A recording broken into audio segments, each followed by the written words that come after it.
From the battle over social media censorship to the history-making takedown of a US president, protests over Palestine to Iran's nuclear ambitions, summer 2024 could aptly be described as a summer of complicity. As wars raged and an election rumbled, the murky relationships between enablers and the enabled revealed their outsized influence on the very foundations of our democracy and nation. With no Barbie or Oppenheimer or domestic Taylor Swift concerts to distract us, complicity has emerged as a common thread within these warm-weathered months, a pas de deux between impotence and overreach propped up by a compliant media and an American public exhausted by partisan extremism. The ousting of Joe Biden and his replacement by Kamala Harris in July was a masterclass in grand-scale complicity. Everyone seemingly knew about the president's enfeeblement, from Kamala Harris and Press Secretary Karine Jean-Pierre to the Parkinson specialist who repeatedly visited the White House and the Washington Press Corps, who largely, bafflingly, failed to report on it. Whether snoozing on the Delaware shore or ambling along the White House lawn, Biden's handlers literally covered him up as they covered up his gaffes and missteps. Progressive media, of course, was front and center perpetuating the Biden charade. Barely a week before his fate-stealing debate with Donald Trump, the New York Times reported that video fakes, not Biden's decline, were the real cause of the president's disastrous optics, playing into and reinforcing voters' long-standing concerns about his age and abilities. And just a week earlier, MSNBC's Joe Scarborough declared, with tones both urgent and unequivocal, that Biden is far from beyond cogent. In fact, he's better than he's ever been, intellectually and analytically. Not quite. 2 weeks later, the president gave up his re-election bid as Democratic leaders like Nancy Pelosi and Barack Obama hid from the complicity of this historic coup.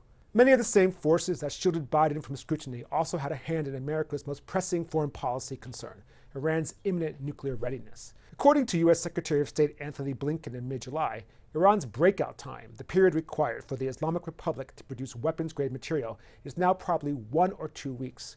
Back in 2015, that figure stood at a full year, according to U.S. officials. So what's changed? Rather than maintain Trump's maximum pressure campaign of sanctions aimed at crippling Iran's economy, Biden immediately returned to Obama's laissez-faire approach to negotiations and deal-making.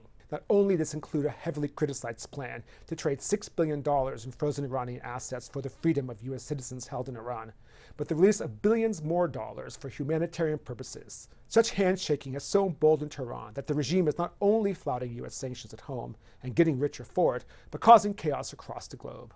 Houthis, Hamas, and Hezbollah are all Iran-funded, as are many of the anti-Israel protests at colleges, along with, most ominously, plots to murder American citizens on American soil. Tehran's highest profile target, Donald Trump, in retaliation for ordering the assassination of Iranian General Qasem Soleimani while he was president. True, Vice President Kamala Harris mentioned containing Iran in her DNC acceptance speech last month, but it's democratic concessions rather than containment that allowed the Islamic regime to achieve its current state of unchecked global menace. A similar air of invincibility pervades big tech, which is now touting itself as a champion of free speech, despite an extensive paper trail of politicized censorship and suppression. Whereas today, Meta CEO Mark Zuckerberg has vowed to push back against government attempts at censorship, he was directly involved in Democratic demands to squash COVID skepticism and suppress the Hunter Biden laptop scandal.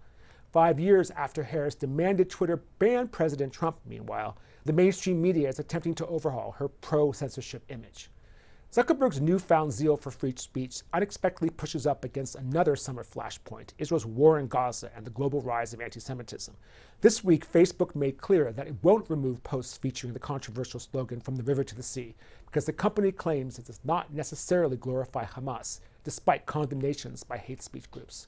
The move is yet one more example of the widespread complicitness of everyone from major corporations and college administrators to Western governments and international NGOs in hamstringing efforts by Israel and global Jewry to defend themselves from the forces of Hamas and hate. I've studied the maps. There's nowhere for those folks to go, Harris declared of Gaza's Palestinian civilians back in March as Israel prepped its invasion into Rafah.